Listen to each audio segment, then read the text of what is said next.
بسم اللہ الرحمن الرحیم۔ آج ہم بات کریں گے محرم الحرام اور اس کی فضیلت کے حوالے سے۔ دیکھیے یہ محرم جو ہے نا، یہ حرمت والے مہینوں میں سے ایک ہے۔ ایک تو یہ بڑی خاص بات ہے کہ یہ حرمت والے مہینوں میں سے ہے، اور حرمت والے مہینے سیکرڈ منتھس جن کو کہا جاتا ہے، ان مہینوں کا تو پاس، ان کی رسپیکٹ، ان کا لحاظ تو مشرک بھی کیا کرتے تھے۔ ہم تو الحمدللہ مسلمان ہیں۔ ان مہینوں میں عبادت زیادہ کی جاتی ہے، اور گناہ جو کہ ہمیشہ ہی اس سے بچنا چاہیے، ان مہینوں میں کثرت سے زیادہ ایفرٹ کی جاتی ہے بچنے کی، کیونکہ جہاں ان ماہ میں نیکیوں کا اجر کئی گنا بڑھ جاتا ہے، گناہوں کی سزا بھی کئی گنا بڑھ جاتی ہے۔ تو یہ بس احساس رکھیں کہ محرم الحرام کی قدر کریں، اس میں اللہ سبحانہ وتعالیٰ کی عبادات کثرت سے کریں، اور یہ اسلامی کیلنڈر کا، اسلامی سال کا جو پہلا مہینہ بھی مقرر کر دیا گیا ہے، تو جب بگننگ آپ کی آغاز اچھا ہوگا تو انشاءاللہ انجام بھی اچھا ہوگا۔ تو اس مہینے کی قدر کریں، اور اس کے شروع میں ہی ایسے نیک اعمال کریں جس کا فیض، جس کی برکتیں انشاءاللہ آپ کو پورے آنے والے سال میں نصیب ہوں گی۔ ویسے تو یہ حرمت والے مہینوں میں سے ہے، لیکن چونکہ اس میں ایک بہت بڑا واقعہ ہے جس کو ہم واقعہ کربلا کے نام سے جانتے ہیں، اس کی نسبت سے جب شہادت امام حسین رضی اللہ تعالی عنہ اور ان کے پورے اہل خانہ کی شہادت کا ہم تذکرہ کرتے ہیں، اس نسبت سے ہمارے ہاں کچھ ہمارے مسلمان بھائی جو ہیں یا بہنیں سبیل کا کھانے لوگوں کو کھلانے کا اہتمام کرتے ہیں۔ ہم بحیثیت مسلمان جس کا بھی اچھا عمل دیکھیں گے،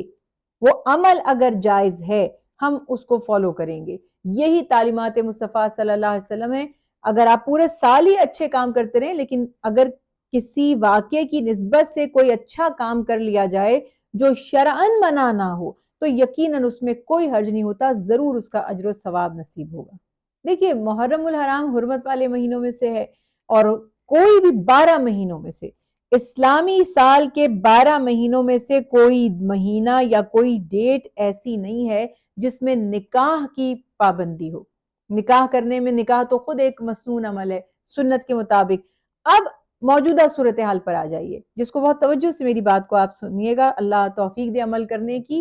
بات یہ ہے کہ بحیثیت مسلمان اب ہمارے اعتراف میں کچھ مختلف نظریات کے ہمارے بہن بھائی ہیں۔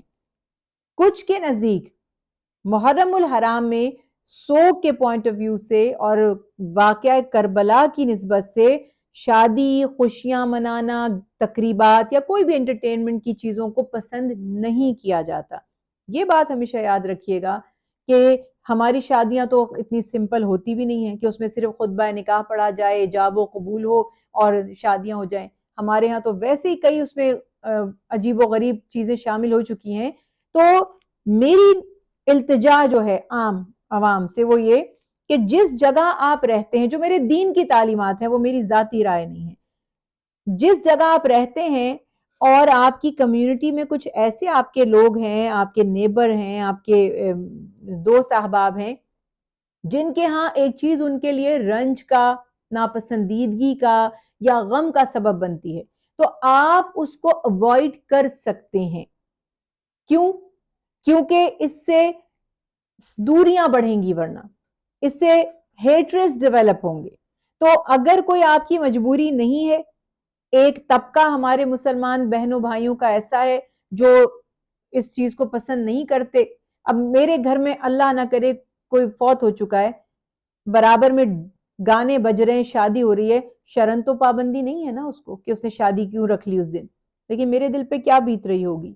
صرف اس پوائنٹ آف ویو سے کہ ٹھیک ہے وٹ ایور دا ریزن، ہم اس ڈیٹیل میں نہ جائیں، مگر فتنے کو، کانفلکٹ کو، ہیٹریٹس کو اوائڈ کرنے کے لیے ہمیں کیا مصیبت پڑی ہے کہ ہم نے اسی دن شادی کر کے دکھانی ہے لوگوں کو کہ ہم تو یہ کر رہے ہیں کیونکہ شرن یہ جائز ہے۔ تو اس لیے اس کام کو اوائڈ کر کے دوسروں کا ساتھ دینا، کوئی اس میں بالکل حرج نہیں۔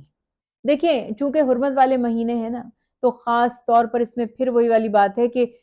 عام گناہ جو عام دنوں میں جس کی سزا ہوتی ہے، حرمت والے مہینوں میں اور بھی زیادہ بڑھ جاتی ہے۔ اصولاً ہمیں کیا کرنا چاہیے، جو محرم کے 10 دن ہیں اور خاص طور پر عاشورہ کا دن 10th آف محرم، اس میں کثرت سے عبادت کریں، اپنا دسترخوان وسیع کریں، کھلائیں پلائیں، لوگوں کو شامل کریں اس میں، اور روزہ عاشورہ کے دن کا رکھنا۔ رسول اللہ صلی اللہ علیہ وسلم کی سنت مبارکہ ہے، کوشش کیجئے کہ وہ کام، وہ اعمال جو یا تو رسول اللہ صلی اللہ علیہ وسلم کی سنت مبارکہ سے ثابت ہیں وہ کیجئے، یا ایسے کام جو شرعاً منع نہ ہو، حرام نہ ہو، بس ان امور پر رہیے کہ ایسے کام کریں کہ جو اللہ اور اس کے نبی کی رضا کا ذریعہ بنے اور ان کی تعلیمات کے مطابق ہوں۔ اور چونکہ اس ماہ میں عبادت کا اجر و ثواب کئی کئی گنا مل جاتا ہے، تو اس میں جتنے روزے ہو سکتے ہیں آپ پہلی محرم سے لے کر 10 محرم تک جتنے روزے ہو سکیں، جتنی عبادات ہو سکیں کیجئے، لیکن خاص طور پر عاشورہ کے دن رسول اللہ صلی اللہ علیہ وسلم کی جو تعلیمات ہیں اس کے مطابق روزہ ضرور رکھیے۔ دیکھیں یہ بھی پھر وہی والے معاملات ہیں جو ہمارے مختلف طبقات مختلف چیزوں کو روایت کہہ لیجئے یا رسم کہہ لیجئے، وہ ایک پریکٹس بنا لی گئی ہے، اور کچھ واقعات سے تاریخ کے جس میں کئی ریفرنسز ویک ہوتے ہیں، کئی مستند ہوتے ہیں، ملے جلے ریفرنسز ہوتے ہیں، تو وہاں پر نظر اور نیاز کا ایک کانسیپٹ ہوتا ہے، حلیم بنایا جاتا ہے، جیسے سبیلیں لگائی جاتی ہیں اور اس کو تقسیم کیا جاتا ہے۔ اگر تو آپ شریعت کے بالکل پابند ہو کر زندگی گزار رہے ہیں اور آپ ہر کام شریعت کے مطابق کرتے ہیں، کوئی کام شریعت سے ہٹ کر نہیں کرتے، تب تو آپ ان تمام چیزوں کو اوائڈ کیجئے، کیونکہ کہیں قرآن پاک میں حکم نہیں ہے، رسول اللہ صلی اللہ علیہ وسلم کی تعلیمات میں حکم نہیں ہے کہ حلیم بنا کر بانٹیں یا سبیل لگائیں۔ لیکن اگر آپ ایک نارمل زندگی گزار رہے ہیں جس میں جتنا آپ سے ہو سکتا ہے دین پر عمل کر لیتے ہیں اور دوسرے دنیاوی معاملات بھی کرتے رہتے ہیں، تو وہاں پر اگر آپ کی کمیونٹی میں، آپ کے نیبرہڈ میں، محلے میں ایسی ایکٹیویٹیز کی جاتی ہیں جن میں گناہ نہ ہو، جن میں شرک نہ ہو، تو اس میں شامل ہو جانا، اس میں تھوڑے اپنے بھی پیسے ڈال لینا یا کسی نے کچھ بھیج دیا اس کو کھا لینا، تو اس میں کوئی حرج نہیں ہے۔